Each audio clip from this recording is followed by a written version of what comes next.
साबिक़ वज़ीर दाखिला व रुकन क़ानून साज़ कौंसिल BRS मोहम्मद महमूद अली ने प्रेस कॉन्फ्रेंस से खिताब करते हुए रियासत भर में दीक्षा दिवस के प्रोग्राम्स की तैयारियों से मुतालिक वाकिफ़ करवाया। उन्होंने पार्टी कायदीन, कारकुनान और अवाम से अपील की है कि वो दीक्षा दिवस के प्रोग्राम्स को कामयाब बनाने में भरपूर ताउन करें और तेलंगाना की तरक्की के लिए एक नई तहरीक का आगाज़ करें। मोहम्मद महमूद अली ने बताया कि दीक्षा दिवस का इनेकाद अलहदा रियासत तेलंगाना के क़याम के लिए दी गई कुर्बानियों को याद करने और अवाम में तरक्की की नई उम्मीदें जगाने के लिए किया जाता है। उन्होंने BRS के सरबराह के चंद्रशेखर राव की क़यादत और अज़्म की तारीफ करते हुए कहा कि ये उनकी जदोजहद और कुर्बानियों का ही नतीजा है कि आज तेलंगाना एक अलहदा रियासत है और BRS दौरे इख्तिदार में नई रियासत ने तरक्की के मनाजिल तय किए। प्रेस कॉन्फ्रेंस के दौरान मोहम्मद महमूद अली ने मौजूदा कांग्रेस हुकूमत की बेअमली और अवामी मसाइल को नज़रअंदाज करने पर शदीद तनकीद की। उन्होंने कहा कि रियासत के सरकारी स्कूलों में फराहम की जाने वाली ग़िज़ा के मियार में लापरवाही के सबब कई तलबा बीमार हो रहे हैं और बदकिस्मती से मासूम जानें भी ज़ाया हो रही हैं। ये एक संगीन मसला है, लेकिन हुकूमत खामोश तमाशाई बनी हुई है। इस गफलत से तलबा और उनके ख़ानदानों पर नाकाबिल तलाफ़ी असर पड़ रहा है और ये हुकूमत की जिम्मेदारी है कि ज़िमन में फिलफूर इक़दाम करें। उन्होंने मज़ीद कहा कि मौजूदा हुकूमत आवाम के बुनियादी मसाइल हल करने में मुकम्मल नाकाम हो चुकी हैं, चाहे वो तालीम का शोबा हो, सेहत की सहूलियात हों या दीगर अवामी खिदमात। हर तरफ बद इंतज़ामी और लापरवाही नजर आती है। मोहम्मद महमूद अली ने आवाम से अपील की है कि वो दीक्षा दिवस के प्रोग्रामों में भरपूर शिरकत करें और तेलंगाना की तरक्की के सफ़र में अपना किरदार अदा करें। उन्होंने कहा कि BRS ही वो वाहिद जमात है जो रियासत के अवाम की उम्मीदों पर पूरा उतर सकती हैं और तेलंगाना को तरक्की की नई बुलंदियों तक पहुँचा सकती हैं। आज हम लोग जमा हुए हैं इसलिए दीक्षा दिवस प्रोग्राम की याद ताज़ा करने के लिए KCR साहब जो दीक्षा के लिए बैठे थे, मैं समझता हूँ हिंदुस्तान में अगर कोई लीडर है KCR साहब के मुकाबले में कोई लीडर नहीं। लोग पॉलिटिकल पार्टी बनाते हैं, किस लिए बनाते हैं? पावर के लिए बनाते हैं।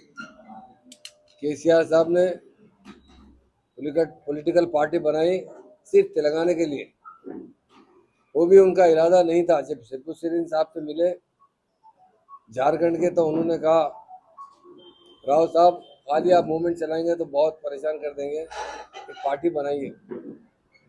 KCR साहब ने एक ही एजेंडे पे पार्टी बनाई थी, हमारा तेलंगाना हमें चाहिए। और उन्हीं की मेहनत की वजह से, उन्हीं की कुर्बानी की वजह से तेलंगाना आया।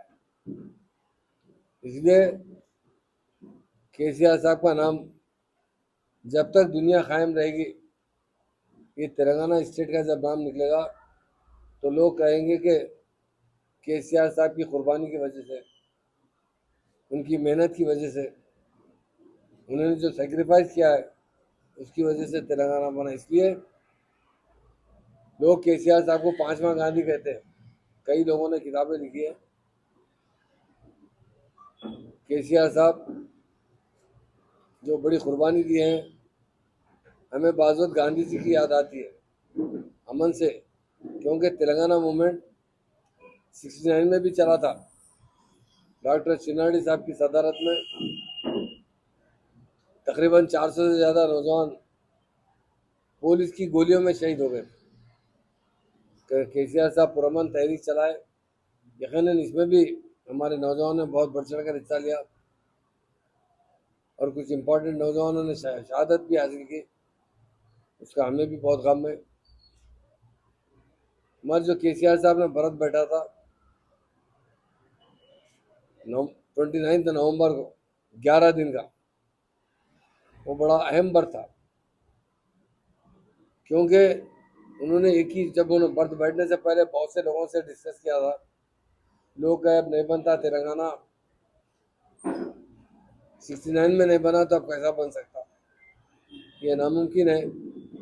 आप व्रत बैठेंगे तो मर जाएंगे। हमारी एक आंध्रा का जो डोमिनेशन है यहाँ पर, वो तेलंगाना बनने नहीं देगा। KCR साहब ने कहा कि हम 2004 में कांग्रेस से अलायंस करे थे राजशेखर रेड्डी साहब से, कि उन्होंने वादा किया था कि हम तेलंगाना बनाएंगे। सोनिया मैडम से भी मुलाकात हुई थी। बाद में मसला है कि जब तक आंध्रा वाले राजी नहीं कैसा तेलंगाना बनाएंगे। फिर 2009 में तेलुगु देशम चंद्रबाबू नायडू से अलायंस किया, उन्होंने भी वादा किया मगर वो महीने 2 महीने के बाद ही माहौल सपोर्ट नहीं था। केसीआर साहब बहुत कोशिश करे, आखिर 2009 में 29 नवंबर को उन्होंने मरण पर बैठा। जब 10 दिन में उनकी तबीयत बहुत खराब हो गई, सारा कंडीशन बहुत खराब हो गया था। जयशंकर साहब उस वक्त फकद हयात थे, विद्यासागर साहब, मधुसूदन चारी साहब जो हमारे स्पीकर है, साहब की फैमिली के सारे लोग जाकर साहब से रिक्वेस्ट किए, आज 10 दिन हो चुके हैं, आपने एक दाना नहीं कहा, अब व्रत तोड़ दीजिए नहीं तो आपकी जान चली जाएगी। डॉक्टर कह रहे थे केसीआर साहब का ब्रेन हेमरेज हो सकता है, पैरालिसिस में जा सकते हैं, किडनी फेल हो सकते हैं, फिर अच्छे होना मुश्किल है, दुबले इंसान है, कमज़ोर है। जब केसीआर साहब से जाकर केटीआर साहब जो हमारे वर्किंग प्रेसिडेंट ने और उनके मिसेस और जयशंकर साहब ने रिक्वेस्ट किया, साहब व्रत तोड़ दीजिए आप, फिर हम मूवमेंट चलाएंगे। केसीआर साहब नहीं बोले, मैं मर गया तो परवाह नहीं, मुझे तेलंगाना चाहिए। वही जब उनका 11वां दिन व्रत चल रहा था, 9 दिसंबर, एक दिन में 4 बार कैबिनेट को बुलाया गया। सोनिया मैडम और कैबिनेट में डिस्कशन है इसका, और तय पाया कि अगर तेलंगाना नहीं देंगे तो तेलंगाना में आग लग जाएगी और तेलंगाना बर्बाद हो जाएगा, केसीआर साहब को कुछ भी हो जाएगा। चिदम्बरम साहब ने 9 दिसंबर को ऐलान किया कि Telangana process will be start, और उस दिन हम लोग बहुत खुश हुए। उसके बाद केसीआर से व्रत तोड़ा गया, उसके बाद आहिस्ता आहिस्ता रिकवर हुए। वही दीक्षा दिवस या 28 तारीख से 9 तारीख तक कई प्रोग्राम रखे हैं। 28 तारीख को तो वहीं तेलंगाना भवन के पास अच्छी रैली है शाम का टाइम, 29 तारीख को शाम का टाइम रैली है वहाँ पर, और एक मीटिंग भी है 30 तारीख से मुसलसिल प्रोग्राम से। और हमारे अभी यहाँ भी हम लोग हर कॉन्स्टिट्यूंसी में प्रोग्राम कर रहे हैं। यहाँ पर भी एक ब्लड बैंक का हबीब साहब की तरफ से अकबर बाग में एक अच्छा प्रोग्राम रखा जाएगा। जो भी लोग उसमें पार्टिसिपेट कॉन्स्टिट्यूंसी करना चाहते कीजिए। इसी तरह मुकम्मल तरीके से हम 11 दिन तक कोई ना कोई एक्टिविटीज़ करते रहेंगे। तमाम मेरे नौजवानों से गुजारिश है कि 29 तारीख की जो बहुत करीब वहीं तारिक रामा साहब जो दवाखाना है कैंसर हॉस्पिटल से वहाँ तक हमारा बहुत करीब रखा गया ताकि तो लोगों को खलल ना हो। उसके बाद एक बड़ी पब्लिक मीटिंग रखी गई, तो उसमें हमारे लीडर्स और के टी रामाराव जो वर्किंग प्रेसिडेंट भी अटेंड करेंगे। और हम ये एक ही लोगों को बताना चाहिए, तेलंगाना आने की सबसे बड़ी वजह केसीआर साहब का जो स्टैंड था, केसीआर सचड़ो तेलंगाना बचड़ो बोल के जो बात निकली, उन्होंने उसी वक्त कहा था कि मैं मर जाऊंगा, मैं तेलंगाना ला के दिखाऊंगा।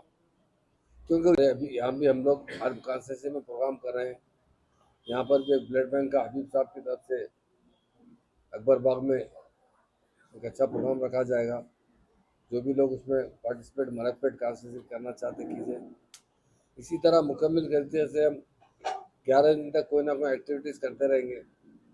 तमाम मेरे नौजवानों से गुजारिश है कि 29 तारीख की जो बहुत करीब वहीं तारिक रामा साहब जो दवाखाना है कैंसर हॉस्पिटल से वहाँ तक हमारा बहुत करीब रखा गया ताकि तो लोगों को खलल ना हो।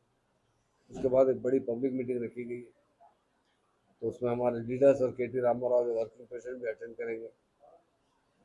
और हम ये एक ही लोगों को बताना चाहिए, तेलंगाना आने की सबसे बड़ी वजह केसीआर साहब का जो स्टैंड था, केसीआर सचड़ो तेलंगाना बचड़ो बोल के जो बात निकली, उन्होंने उसी वक्त कहा था कि मैं मर जाऊंगा, मैं तेलंगाना ला के दिखाऊंगा। क्योंकि इससे पहले हमारी सारी दौलत आंध्रा चले जाती थी, हमारा बजट हम पे खर्चा नहीं होता था, हमारे मुलाजिमतें हमको नहीं मिलती थी, हर तरीके से हमारे साथ नाइंसाफी, 1-2 साल नहीं 56 साल हमारे साथ मुकम्मल नाइंसाफ़ी हुई। और आज देख रहे हैं आप तेलंगाना की खुशहाली, आवाम ने हमें 9.5 साल का मौका दिया और केसीआर साहब ने बहुत काम किया। खास बात ये रही कि हमारे पास पावर नहीं था, पावर में हम सरप्लस स्टेट बनी। फार्मर्स सुसाइड करते थे, वो ख़त्म हुआ। रैतु बंधु रैतु बीमा स्कीम राइज की गई। बहुत से अच्छे अच्छे स्कीम लाते हुए, खासतौर से रेजिडेंशियल स्कूल, कांग्रेस 50 साल हुकूमत की और तेलुगु देशम 17 साल हुकूमत की। हमारे रेजिडेंशियल स्कूल नहीं के बराबर थे। केसीआर साहब ने 1000 से ज़्यादा रेजिडेंशियल स्कूल खोला और ख़ास तौर से माइनॉरिटीज़ के लिए 204 रेजिडेंशियल खोलकर गरीब बच्चों को, तेलंगाना बनने से पहले 1000 मुस्लिम बच्चे पढ़ते थे और SC ST BC ये सब मिलाकर 5-7 हज़ार बच्चे पढ़ते थे। पर केसीआर साहब ने 1,40,000 मुस्लिम लड़के और लड़कियों को तालीम का बेड़ा उठाया, उसे कायम रखा जाए। और आज की हुकूमत में उसे नज़रअंदाज कर रही है। तालीम और इलाज हमारे लिए बड़ी अहमियत के हामिल है। केसीआर साहब ने अपने दौरे हुकूमत में बहुत से अच्छे अच्छे काम किए। ये दीक्षा दिवस का जो प्रोग्राम है, इसे सक्सेस करेंगे इंशाल्लाह। तेलंगाना के नौजवानों में बड़ा जोश है और मीडिया के भाइयों से भी गुजारिश करता हूँ कि एक ऐसा प्रोग्राम है जिससे लोगों में अवेयरनेस पैदा करना है। ये ब्लड डोनेट कैंप कहाँ पर है? ये अकबर दिलकुशा फंक्शन हॉल में, अकबर बाग में दिलकुशा फंक्शन हॉल है, वहाँ पर रखा गया है। तो ये जो हमारे प्रोग्राम से हमारे पार्टी के तमाम मलकपेट के लीडर्स यहाँ मौजूद है। खासतौर से हमारे यहाँ के मलकपेट इंचार्ज अजीत रेड्डी साहब और सिटी जनरल सेक्रेटरी आजम भाई साहब, प्रभाकर रेड्डी साहब, हमारे उमर भाई साहब BRS के सीनियर लीडर, हमारे सुधाकर में बहुत सीनियर लीडर सुधीर श्रीधर रेड्डी साहब, अकबरबाग से श्रीनिवास रेड्डी साहब, हबीब साहब, लायक भाई साहब, नरसिंह साहब ओल्ड मलकपेट। और ये ब्लड डोनेशन जो है 29 के दिन सुबह 8 बजे से 8:30 से स्टार्ट होगा, 9 बजे से इंशाल्लाह दोपहर तक जितना भी हो सका लोग उसमें पार्टिसिपेट करेंगे। 28 को तो 29 के दिन से ये प्रोग्राम, 29 के दिन शाम में मीटिंग लगाई गई, सुबह ये ब्लड डोनेशन प्रोग्राम लगाया गया। इसके लिए महबूब साहब का तमाम आने वाले हैं, उसमें कहाँ तक क्या कर देगी साहब, अब आवाम देख रही है, आप हमसे ज़्यादा बहुत अच्छा जानते हैं। लोग केसीआर साहब को याद कर रहे हैं और पूरी उम्मीद है। आवाम तो रो रही है, औरतें, गरीब औरतें तो रो रहे हैं, अरे केसीआर ना आप किधर चले गए, आओ आओ बोल के। आप जानते हैं शिबू सोरेन साहब की जो पार्टी थी ना, उनके बेटे कैसा पावर में है, आप देखिए आप झारखंड के अंदर। तो जो आवाम भूली नहीं है कि केसीआर साहब ने क्या सेक्रीफाइस कर तेलंगाना हासिल किया है। वो एक महात्मा लीडर है केसीआर साहब, उनके मुकाबले लीडर नहीं है। जो भी पार्टी आज आज़ादी के बाद से बनी है ना, वो हमारी स्टेट में खासतौर से पावर के लिए बनी है। तेलुगु देशम पार्टी पावर के लिए बनी थी, 1 साल में पावर में आई, 9 महीने के अंदर ही। पर केसीआर साहब पावर के लिए नहीं, अपने कुर्बानी देने के लिए पार्टी बनाए थे। अल्लाह ताला भगवान की तरफ से वो डेफिनेट आवाम इंतखाब करेगी। और आवाम जानते हैं आप अच्छी तरीके से, आने वाला दौर जो है BRS का रहेगा और केसीआर साहब का रहेगा। केसीआर साहब को सब याद कर रहे हैं। यकीनन ये जो प्रोग्राम है हमारा 11 दिन का जो प्रोग्राम है केसीआर साहब के बरत का, तो डेफिनेट उसमें हम कुछ ना कुछ प्रोग्राम करते रहेंगे। दवाखानों में फ्रूट बांटेंगे। जिस तरीके से तमाम डिस्ट्रिक्टों में, हैदराबाद में कल पार्टी की मीटिंग भी है। मैं तमाम हमारे लीडर से भी गुजारिश करता हूँ, कल 11 बजे मीटिंग में सब प्रोग्राम को पूरा शेड्यूल बनाया जाएगा, उसके हिसाब से काम करेंगे। फूड पॉइजन के बच्चे बहुत अफसोस की बात है, अब हर चीज़ में फूड पॉइजन है। क्या है बताइए, अब ये गवर्नमेंट चल रही तो आप देखिए कौन से, अब कभी हमारे दौर में ऐसा हुआ बताइए? 1-2 ने 42 से ज़्यादा बच्चे फूड पॉइजन से मरे, मगर दुख की बात है। हम चाहते हैं कि इसमें सुधार होना चाहिए। और तालीम का मामला है, बच्चों का मामला है, इससे से अच्छी तालीम दी जाए, अच्छे से अच्छा बच्चों को तरबियत दी जाए, ये हमारा मकसद है। और आज का जो अहम मकसद है हमारा तेलंगाना हासिल करने का, तेलंगाना जो हासिल किया गया है वो केसीआर साहब की बरत की वजह से ही तेलंगाना। यकीनन हमारी पार्टी के सीनियर कैडर ने भी बहुत सेक्रीफाइस किया है। मन जान लेके 11 दिन भूखे रहना मामूली बात नहीं। इतना बड़ा सेक्रीफाइस करने वाला लीडर है तो महान और महात्मा लीडर केसीआर साहब।